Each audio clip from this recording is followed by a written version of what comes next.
PFL versus Bellator champs. I'm going to be breaking down the main card of these fights because, let's be honest, some of the prelims are not even worth breaking down. Um, what do you want me to say about Clarissa Shields versus 1 and 2 Kelsey DeSantis, for example? But I will be breaking down the main card.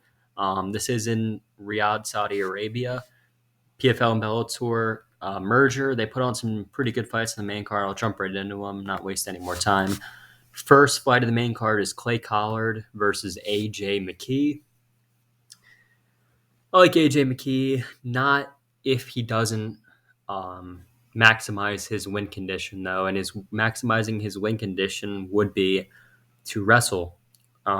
Doesn't have to just chain wrestle for 3 rounds, but I do think he mixes it in, or he should mix it in order to help himself win this fight. Because on the side of Collard, he does, have a lot of potential to win this fight if it's just 3 rounds of, back and forth striking, because Collard throws a lot of volume. His output is very good. And he has that style where he'll just kind of walk you down and just try to box you. And McKee, I feel like, is more well-rounded. I feel like McKee should have the answers to that. I don't think Collard's takedown defense is incredible. It's not the worst in the world, but it's definitely not very good. He got taken down 5 times by OAM. He's been taken down before. That's how you beat him for the most part. That's how you kind of slow him down or keep him from, I guess, landing all their strikes is by taking him down. I think AJ McKee can do that.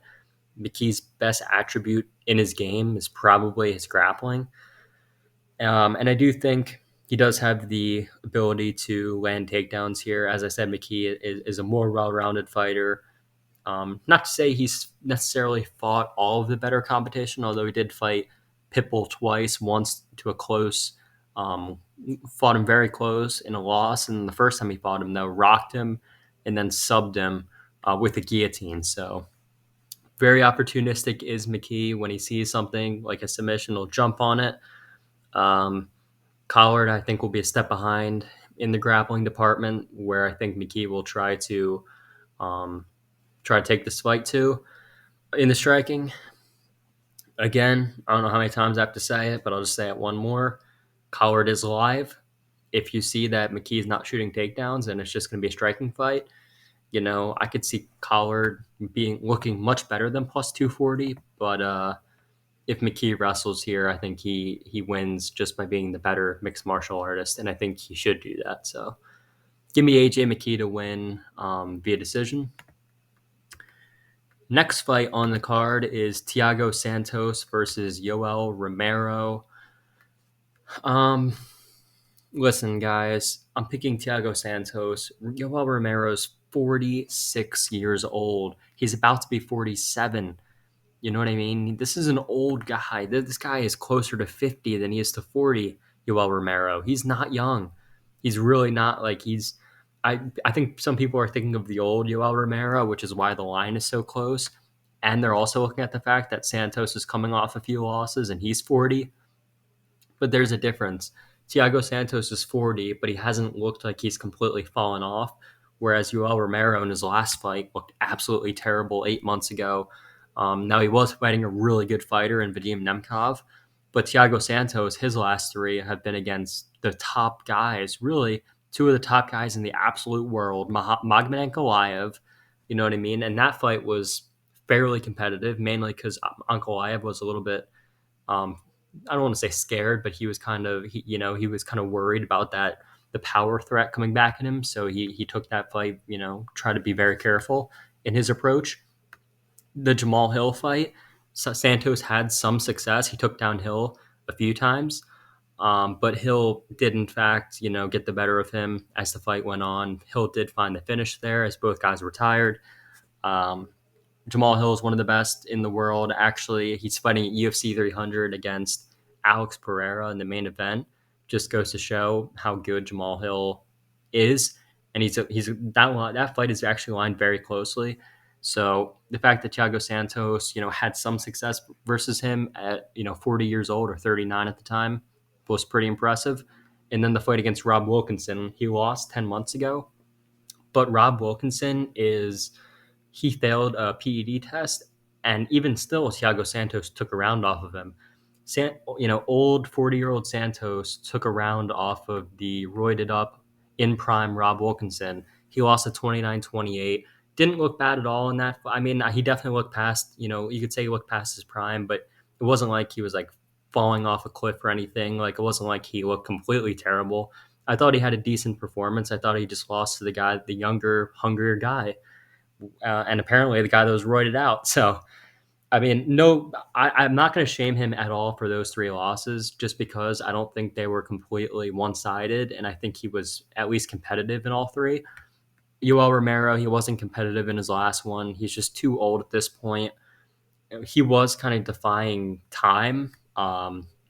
Even when he fought Israel Adesanya, he was in his 40s. But now it's like, there's a difference between being 40, 41, even 42, and now you're 40, about to be 47. That's pushing it a little bit. I think Romero, he always has that, that KO threat.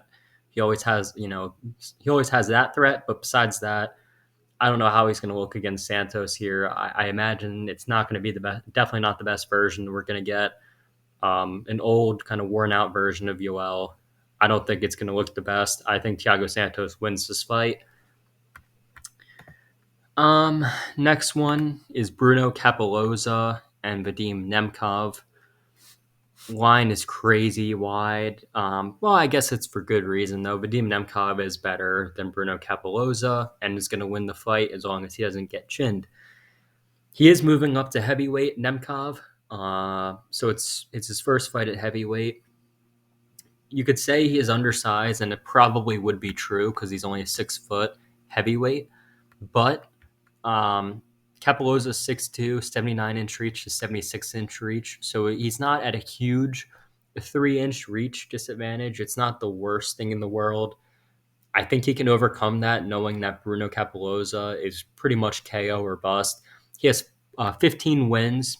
Bruno does. 14 of them come by knockout. So his win condition is pretty much knockout. That's his only win condition here. Trust me. He's not winning a decision against Nemkov, and he's certainly not submitting him. So his only win condition is probably early knockout. I guess it could happen anytime, but let's be real. First round knockouts probably his only real shot of winning. Outside of that, Nemkov should take over. Nemkov's fought definitely the better level of competition. Bruno Capoloza's even lost to some guys like Mateus Scheffel, whereas Vadim Nemkov has been on a complete roll lately. He's been beaten a lot of decent, not decent. He's been beating a lot of good, not just the Yoel Romero fight where he dominated him. Corey Anderson, that's a good win to have on your record. And if you look through, he's beaten just a ton of guys in Bellator. His only losses on his record are to Carl Albrechtsen by a split, and then he lost to Yuri Prohaska. So, guy's legit. He's an incredible fighter, moving up to heavyweight.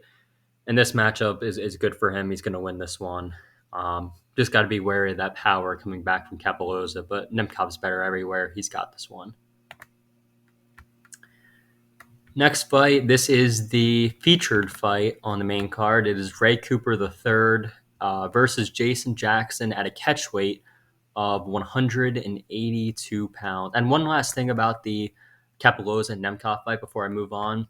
Vadim Nemkov actually weighed in at 238 pounds, right? 238 pounds. And Capoloza weighed in 236. So if you think there's going to be like a huge size disadvantage here for Nemkov, there is no size disadvantage. He is 2 inches smaller, but the weigh-ins, he actually weighed 2 pounds more. So it's not like he's going to be at a massive size discrepancy against Capoloza. So I think that'll also play in Nemkov's favor. But as far as the Ray Cooper III and Jason Jackson fight I was about to talk about, I do like Jason Jackson. He is a huge favorite. A lot of these guys are heavy favorites, but let's be honest about Ray Cooper. The Derek Brunson fight was one of the worst fights I've seen. Just awful, awful performance. Just terrible. I don't even know what other words to describe it. It wasn't good at all. It was a bad performance. He looked like he looked out of shape, Ray Cooper. It looked like he was in there for a check. And I bet you he's in here for another check here. I don't think he's taking this seriously. What How am I supposed to believe when you're taking on a short notice fight against Jason Jackson, who's at the peak of his career? Ray Cooper coming in looking like crap in his last fight. How am I supposed to trust him here against a guy in Jackson who's, I know he's not a 185er, he's a 170er, and this fight's at 182 at a catch weight because I guess Ray Cooper can't cut all the weight, I guess, on short notice, which is fair enough to. But Jackson's Jackson's going to win this one. This is a cash grab, in my opinion, for Cooper. The last few fights of Jackson, he's actually been on a roll. Benson Henderson, Neiman Gracie, Paul Daly, Douglas Lima, and then beating Yaroslav Amosov the way he did, stuffing the takedowns. Actually, TKOing him on the feet. Jackson looked incredible in that fight, training at a Kill Cliff, training with really high level guys. Impo is actually one of the guys he's training with. I'll get into that fight in a little bit. I don't like the fight for Impa, but I do like this fight for Jason Jackson. Ray Cooper, what else is there to say besides even the fight against Carlos Leali looked terrible? So two of his last three fights he looked terrible, and the fight he didn't look terrible. He was fighting Brett Cooper, and he beat him in the first round. So I, I I don't know what else there is to say about this one. I think Ray Cooper is probably KO or bust. I think he looks like crap again. I think this is a pay grab for him, a cash grab for him, and I think Jason Jackson's taking this way more seriously. So I think he will outclass Ray Cooper en route to a win. Co-main event, we have Impa Kasanganay versus Johnny Eblen. I'm going with Johnny Eblen.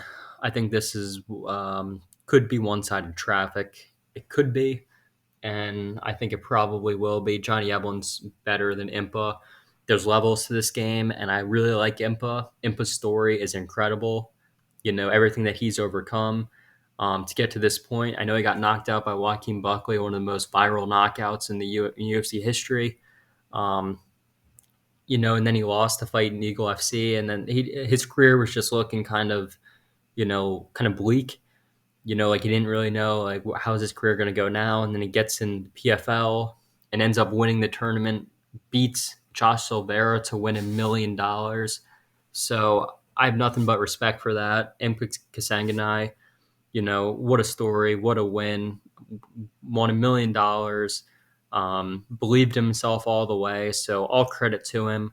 But in this fight, he's not fighting against 205 pounders in PFL that are, let's be honest, that aren't top level.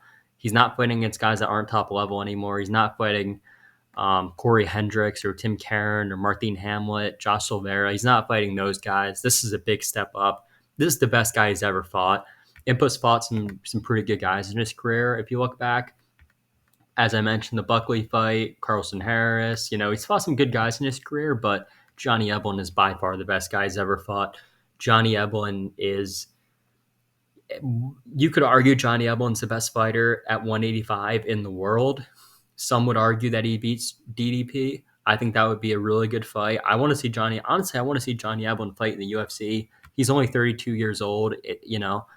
I know he's got a contract with Bellator. I know there's, obligations for that, but like, I would just love to see if Johnny Eblen can beat those top guys. Cause I know he trains with Sean Strickland. That's one of the guys that's like his main training partner when he's out there in Vegas.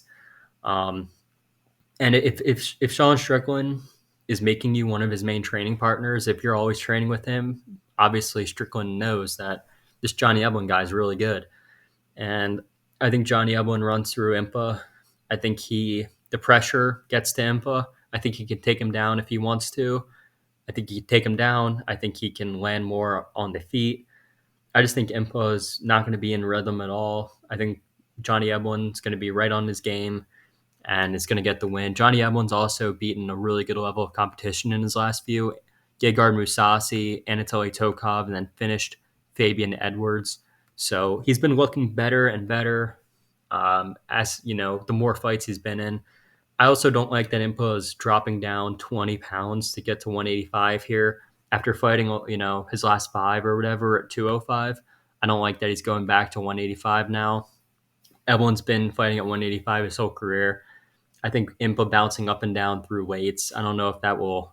I think that'll probably affect him negatively if it does affect him at all here. So with all that being said, I just like Johnny Evelyn to win this one. I think this one is, I don't want to say a mismatch, but I think Johnny Evelyn's the clear side. And then lastly, we have the main event of the evening, Renan Ferreira versus Ryan Bader. Um, I'm going with Renan Ferreira here to beat Ryan Bader, and it's because Ryan Bader is 40 years old.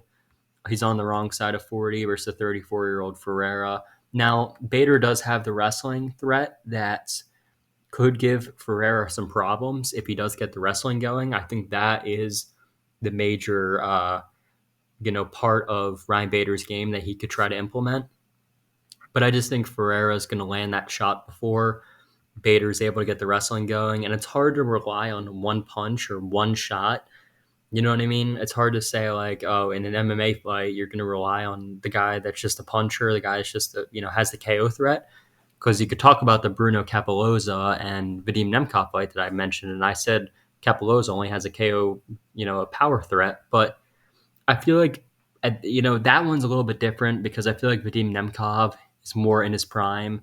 He's I feel like he's just at that at this point a much better fighter than Ryan Bader. Bader, we've seen his best days. His best days are past him. He's been knocked out 5 times. His last few fights have been against older guys. Now, granted, he did fight Fedor in his last one. That was Fedor's retirement fight, though, and I know Fedor is one of the best we've ever seen in MMA. Fedor is an amazing fighter, but it's an old Fedor. It's not the same guy. It's not the same guy as he was long ago. He's 46 years old in that fight. He, like I said, just wasn't the same. Czech Congo, he beat him. That was the fight before Fedor. Czech Congo was about to be 47. Like the guys he's beating, I know he beat Valentin Moldavsky, and he has some wins before the Lyoto Machida fight. Machida, how old was Machida in that? Like 40? Machida was 42. So all in all, I just don't like Bader fighting a lot of older guys. I really don't like that. Renan Ferreira, he's not. He's certainly going to have that puncher's chance, and I feel like he'll have the speed to catch Bader and finish him. And honestly, I feel like that's a better fight anyway for Francis because Francis is going to return to fight the winner of this fight. I'm hoping it's Ferreira because who wants to see Francis fight Ryan Bader? It would be one-sided traffic. You could say it would be one-sided traffic against Ferreira too, and it probably would be. But at least Ferreira has the puncher's chance. At least you're putting up a power puncher versus another power puncher. It could be fireworks. Or it could be like the Derek Lewis fight versus Francis. I hope not, but you guys get the point. I'd rather see two powerful guys go after it versus see Francis just put Bader's lights out in the first punch. You know what I mean? Because Bader, we know what's going to happen with Francis and Bader if they were to fight. It wouldn't be competitive in the slightest. So I hope Ferreira wins. That'll be at least a little bit more interesting for the division, and I do think he actually will get it done by knockout. So that is my pick to wrap up the night of PFL versus Bellator champs in Riyadh, Saudi Arabia. My main card predictions. So thank you guys very much for watching, and I will see you in the next one.